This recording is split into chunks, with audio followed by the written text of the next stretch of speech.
Menjabat sebagai Ketua Gerdayak Nasional membuat sosok bapak dari 4 orang anak ini menjadi salah satu sosok dari sekian banyak sosok teladan Kalimantan Tengah yang menginspirasi. Saya Dita Santoso, inilah New Reasoning Sosok.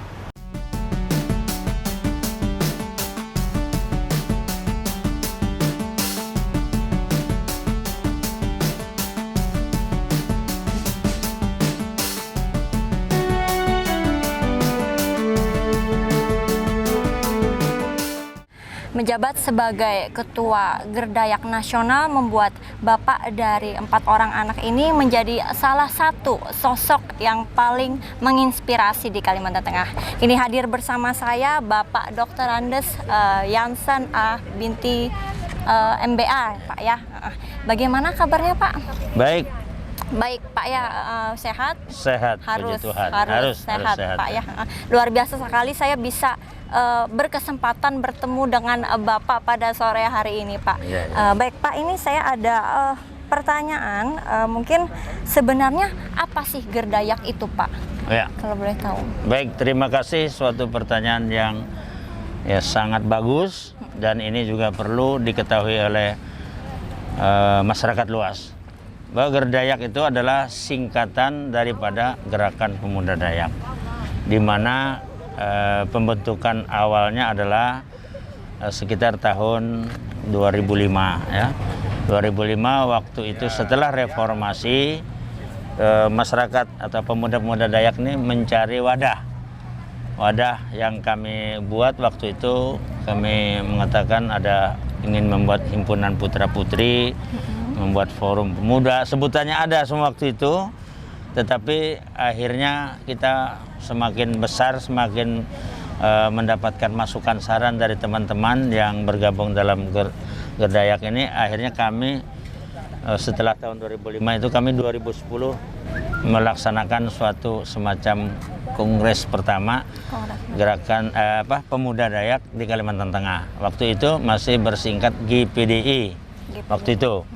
Nah, lalu kami kongres pertama itu, waktu itu memang saya belum menjadi ketua, tapi kami semua waktu itu adalah semacam satu presidium saja. Presidium waktu itu ketuanya adalah almarhum Bapak Dr. Andes Raffles Badak. Nah, setelah di dalam kongres kami itu untuk Gerakan Pemuda Dayak Indonesia GPDI itu, saya terpilih sebagai ketuanya pada tahun 2010. Nah, terpilih, lalu tersiarlah ke seluruh Kalimantan bahwa ada organisasi pemuda Dayak, dan kami akhirnya melakukan kontak komunikasi dengan pemuda-pemuda Dayak di seluruh Kalimantan ini, di Kalimantan Timur, Kalimantan Selatan, Kalimantan Barat, waktu itu belum Kalimantan Utara. Kami berkomunikasi, akhirnya kami melakukan pertemuan sekali di Jakarta untuk mematangkan bagaimana kalau Gerakan Pemuda Dayak ini dinasionalkan supaya bisa berada di seluruh provinsi yang ada di Indonesia, Kalimantan ini. Nah, lalu kita akhirnya sepakat di sana, saya, Pak Batiar mana? Saya dengan Pak Batiar ya, dimandatkan waktu itu untuk merumuskan, membuat ADRT, membuat program umum Gerakan Pemuda Dayak ini biar menjadi skala nasional. Nah, pada saat itu lalu kami membentuk tim kecil untuk membahas anggaran dasar, anggaran rumah tangga, program umum, dan juga visi misi. Setelah itu berjalanlah hampir menjelang tahun 2015, kita ada pertemuan lagi, datanglah rekan-rekan kita dari Kaltim dan dari Kalsel. Bagaimana kalau nanti hasil daripada rumusan saya dengan Pak Batiar Effendi itu untuk kita kongreskan, kongres nasional. Nah, waktu itu gubernurnya Pak Teras Narang mendapat dukungan, boleh silakan diadakan kongres. sehingga kami mengadakan Kongres Nasional yang pertama tahun 2015 ya, Bapak Tira, 2015, dan disitulah kami mengesahkan anggaran dasar dan anggaran rumah tangga serta program umum Gerdayak Indonesia serta visi misinya, sehingga kami resmilah pada tahun 2015 itu menjadi Dewan Pimpinan Nasional Gerdayak Indonesia. Nah, jadi pada saat itu kebetulan juga dengan pimpinan sidang Saudara Frides Mahaga, secara aklamasi saya diminta untuk menjabat sebagai Ketua Umum dan didampingi Dengan Bapak. Sekretaris Jenderal Bapak Batir Effendi. Nah, sejak tahun 2015 kami mematangkan seluruh hasil kongres itu, dan setengah tahun kemudian tersusunlah pengurus serta semua hasil kongres itu sudah dapat diselesaikan, dan kita sudah mempunyai proceeding dan suatu buku besar bahwa di sana lengkaplah program kerja, visi misi daripada organisasi ini. Dan sekarang di tahun 2020 ini mestinya kami melakukan Kongres Nasional yang kedua.